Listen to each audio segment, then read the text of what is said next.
財政預算案咧都推出咗一排啦，咁啊今次咧我哋就唔係想探討個財政預算案嘅好啊壞啊，或者有啲咩影響啊改善之處咁樣嘅，咁我哋就唔講呢啲啊，因為都過咗好耐啦。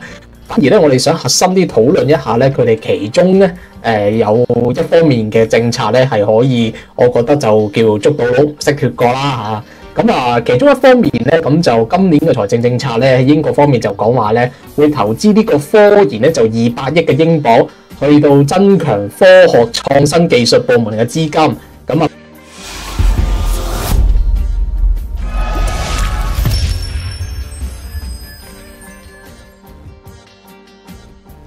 包括生物科技啦、工程啦、AI 啊等等啦嚇。咁啊，贊助呢個200億落去嘅會投入落去，咁就呢個係非常之好啦。咁另外亦都會有專業行業嘅贊助啦，包括有呢個航天嘅科技啦、汽車啦同埋生物科技呢啲嘅領域啦。咁啊，呢個科技嘅領域咧，其實就應該係啱嘅個方向係。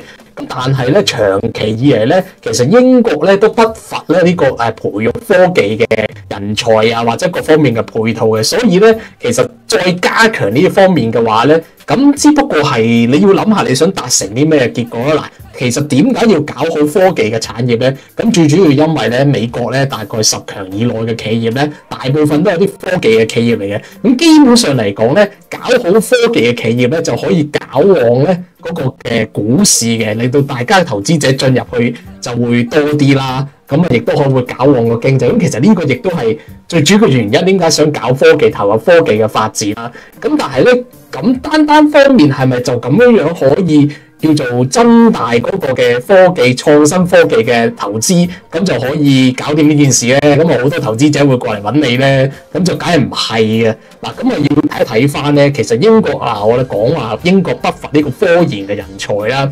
咁英國本土有啲咩嘅公司咧係科技公司係話好出名嘅咧？嗱，有幾間嘅，其中一間咧就叫做 ARM Holdings 啊，就做晶片嘅設計喎，竟然係。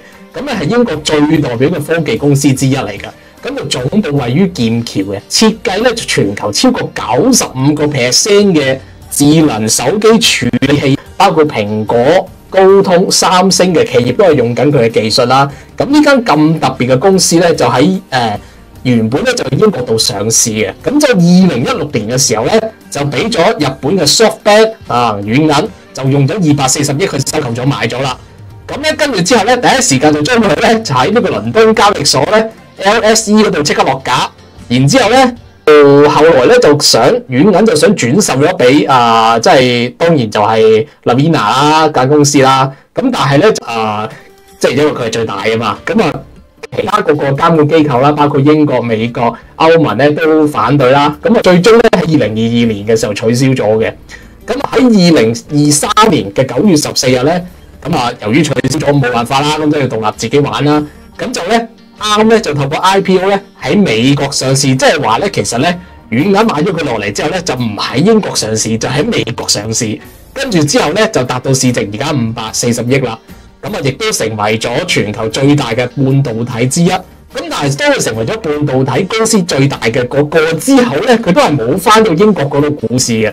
咁英國政府曾經話都想啱嗰度翻去英國倫敦交易所嗰度上市啦，咁啊增強呢個英國科技嘅影響力啦。咁但係啱嘅母公司軟銀咧，最後揀翻美國上市，因為咧呢個係最緊要嘅，就係美國嘅資本市場咧，佢嘅規模大啦，流動性強啦，當然亦都係重點就係科技公司嘅估值都會普遍地高嘅。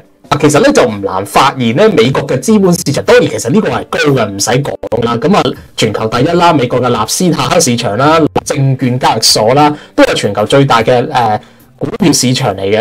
咁但係淨係單呢一方面嚟講嘅話咧，亦都可以足以令到好多嘅英國企業咧唔願意喺英國上市。你即係簡單啲嚟講，你個賭場搞得唔好啊！冇人嚟投資嘅話，我喺呢度上市，哇！我上市目的係做咩先？我籌集資金噶嘛。你上咗市之後都冇人嚟玩嘅，咁會點咧？嗱，有一個 case 嘅，就係呢個英國外賣平台 Deliveroo，咁就喺2021年咧喺倫敦上市，即係呢個係 very bad case 嚟嘅。咁因為咧市場反應冷淡啊，股價大跌30%，導致其他嘅科技企業咧更加之唔願意喺英國嗰度上市。嗱，呢個已經係一個好 bad 嘅 experience 同埋例子啦，即係我喺英國上市搞成咁樣嘅，咁我 Deliveroo 擺喺美國上市，咁會唔會有其他唔同嘅結果？當然就會有唔同嘅結果啦。咁所以其實你好難怪話人哋唔嚟英國上市，即係叫人哋翻去英國度上市嘅話，咁你點樣叫先得㗎？人哋美國嗰度上市攞齊晒資金，我就走嚟英國度上市，即係有啲咩嘢嘅優勢可以吸引到我喺英國上市咧？咁所以咧，基本上嚟講，個核心嘅原因咧就唔係話你搞個科技嘅企業搞好佢咧就得嘅，你仲要係連嗰個配套，即係資金就係創業嘅一個最大嘅關鍵啦。咁我間公司要搞得好，我要有資金先得㗎嚇。咁話我邊度攞資金啫？咁基本上我都喺美國度攞到資金㗎啦。咁我覺得你唔係話要同美國競爭嘅，但係你自己嗰個市場你要搞到，你想人哋翻嚟呢度上市，翻嚟呢度發展嘅話，你基本上自己個賭場啫都要搞好少少啦。咁即係好似 Deliveroo 咁樣，就呢個就係一個即係好 bad 嘅 experience 啦，亦都唔係一個幾好嘅 example 啦。咁科技公司喺美國入邊咧，另外一個原因就係估值咧會比起英國高好多嘅。咁例如啱啦，喺上市嘅估值啦，比起英國咧獲得嘅估值咧係高咗好多倍嘅。咁所以都冇辦法，呢個亦都好容易理解點解啲人會揀美國上市，因為美國始終都係全球最大嘅即係 capital 嘅市場啦。咁我喺嗰度上市集資，好明顯係會到最多啦嚇，全球人都玩美股噶嘛。咁而家大家都係玩美股噶啦，咁所以係啦，呢個原因係唔難理解嘅。咁但係即係英國，你除咗話嗰個上市啊嗰個資本啊同埋嗰個估值嘅問題之外，其實本土咧都有少少問題。其實本土嘅機構包括即係本土金融機構英國咧就係 FCA 啦。咁識炒嘢嘅人都應該會好清楚知道 FCA 嘅監管要求係真係非常之高嘅。咁咧如果佢咁高嘅話咧，就會增加咗啲企業咧上市嘅成本。即係喺香港咧，我諗即係商界嗰邊都會好知道嘅，就係上市會使好多錢啦。咁就會使到係傾家蕩產嘅。咁啊上市係一個非常之嚴謹嘅要求嚟㗎。所以係咁啊，即係英國就更加咯。而家話緊俾你聽嘅係，咁你會唔會令到好多嘅企業真係話大佬我上市係為集資嘅，但係我上市可能個上市未上到之前，我已經使好大筆錢去符合你個監管要求嘅監管機構嘅要求啦。咁我就會覺得真係有好有 hesitation 嘅。咁雖然而家2021年之後咧，咁都有改善嘅，即係會令到啲初創企業容易啲上市嘅。咁呢個係好嘅。咁但係其實都可以再作出多少少嘅改善啦。咁就令到即係至少同美國睇齊都好易嘅。其實咁第四個波咧就係呢個英國脫歐 Brexit 之後咧，咁啊。即係好多總部都搬嚟咗英國㗎啦，咁亦都搬咗去歐洲嗰邊啦。咁啊，呢一個咧都會有影響啦。不過呢個影響就相對可能會比其他嗰幾方面細嘅，因為即係俗稱叫有蛇自然香啦。咁啊，如果你搞得好其他方面嘅，咁呢一個可能會調翻轉頭，人哋會翻嚟你嗰度咯。咁啊，呢一個 point 就另一個話題啦。呢個 point 就我自己個人覺得就唔係話太大嘅重點啊。咁啊，好啦，咁啊講完呢堆嘅問題之後，咁啊重點咧，咁啊會有幾個方面嘅。咁今日咧就會拍一條片咧，專講第一個方面嘅改善啦。咁就會係即係呢個金融機構呢邊金融股市呢邊有點樣去到改善咧。咁另外咧，我就會拍多另外一條片咧，關於 Made in UK， 即係呢個叫做呢個咩海外稅啊，係啊。咁樣因為咧即係大家唔知道知唔知咧？咁就英國咧好奇怪咧，就係咧，如果係海外嘅買家咧去買你啲嘢嘅話咧，即係你俗稱嘅 Made in UK 嘅嘢嘅話咧，係需要收稅嘅。咁即係基本上嚟講嘅話咧，我自己就覺得即係你英國嘢係咪有啲咩咁特別咧？係要即係人哋買你嘅嘢收稅咁。你話買架勞斯萊斯，我覺得好特別啦嚇。咁呢啲要收我 understand 嘅咁。喂，唔係全部應該勞斯萊斯嚟㗎嘛？咁有其他嘢嘅，咁有其他嘢，即係我作為一個新創嘅企業，我 Made in UK， 我 power Made in UK 咁我點樣宣傳 Made in UK 嘅嘢嘅時候，我一出海就全部就都要收稅嘅，咁我點樣有競爭力咧？同對外咁呢一方面咧，就其實即係非常之大削弱呢個競爭性嘅。咁就我自己覺得就真係要 cut 嘅呢啲位係啦，呢個係最要 cut 嘅嘢。咁但係今日唔講呢個係啦，睇呢個下一條片講。咁今日咧講咧就係即係講翻話股票市場嗰邊啦，咁啊點樣搞好個股票市場啦。咁啊其中一樣嘢咧，嗱其實咧有一個好好參考嘅例子嘅，而比較 similar 啲嘅參考例子咧。就係呢個新加坡啦，係啦，新加坡呢幾年咧就即係非常之搞得好好啦，好多嘅投資者啊、資金啊都湧入去新加坡嗰度啦。咁啊，其實要可以參考一下新加坡嘅。嗱，當我講呢堆嘢嘅時候咧，即係都不免會叫你減啊、減啊、減啊，咁好多人咧一定會喺度。即係提出另外一方面啊嘛，減完之後嗰啲錢啊冇咗，咁冇咗啊點樣賺翻嚟咧？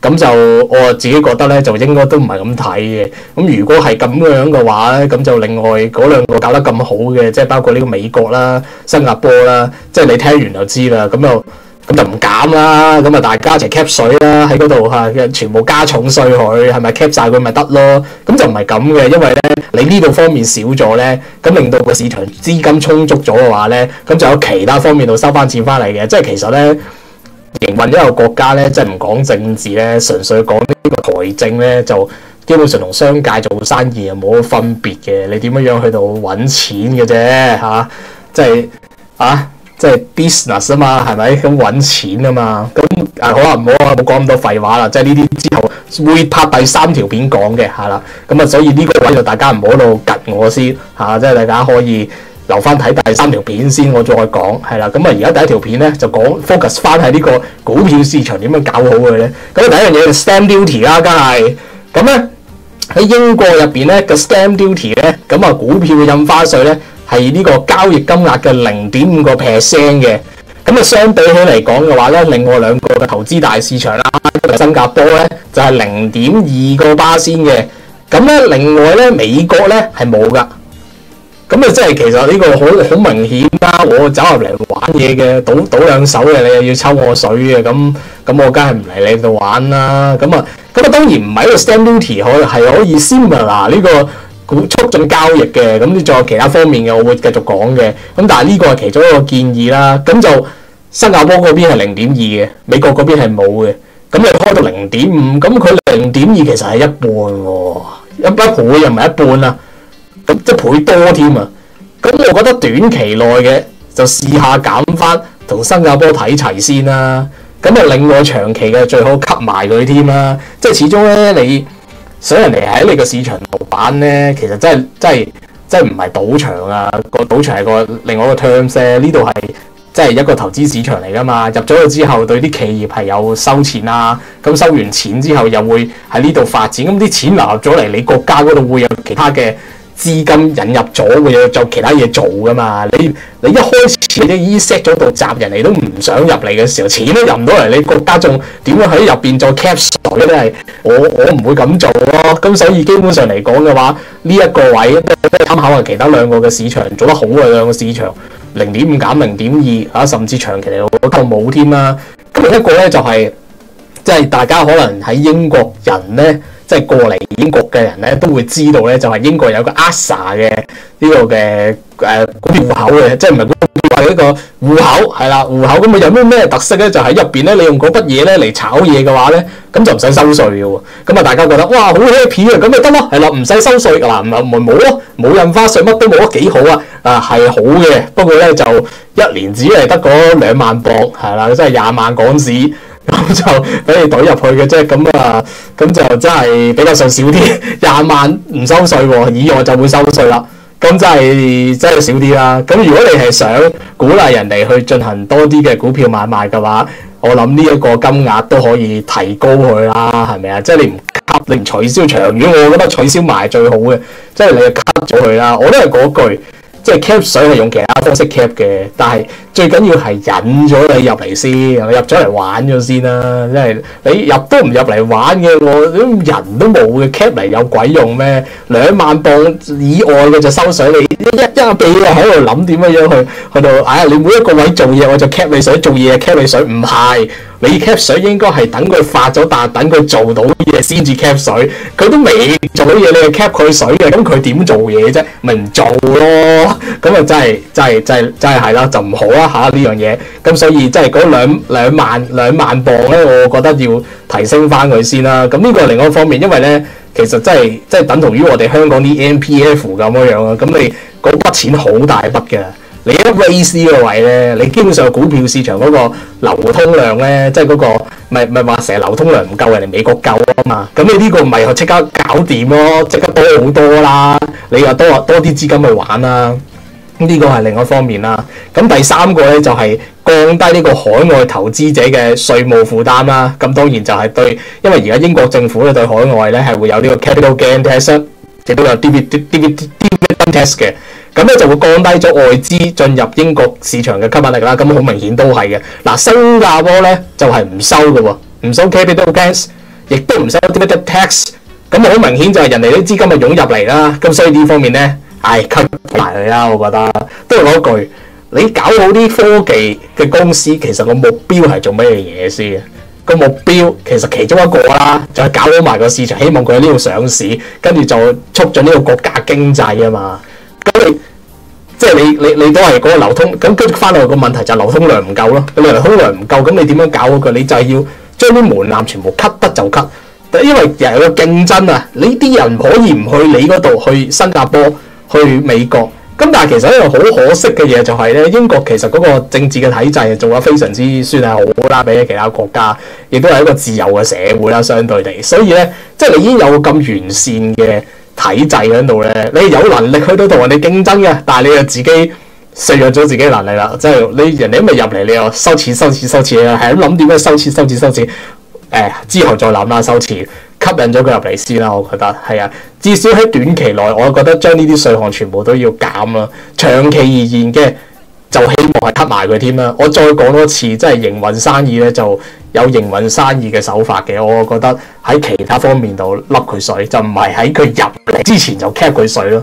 咁呢個就係喺呢個即係投資者嗰邊嘅建議啦，咁取消呢個海外嘅資本利得稅啦，記得豁免呢個股息稅即係 dividend tax 啦，同埋提供多啲嘅稅務協議啦，等到一啲海外機構同埋基金咧都願意喺英國交易所度掛牌同埋投資啦，即係唔好搞到就好似早年咁話想賣先得㗎，即係呢啲即係自己個交易所嚟嘅，仲賣咗佢真係有啲唔對路。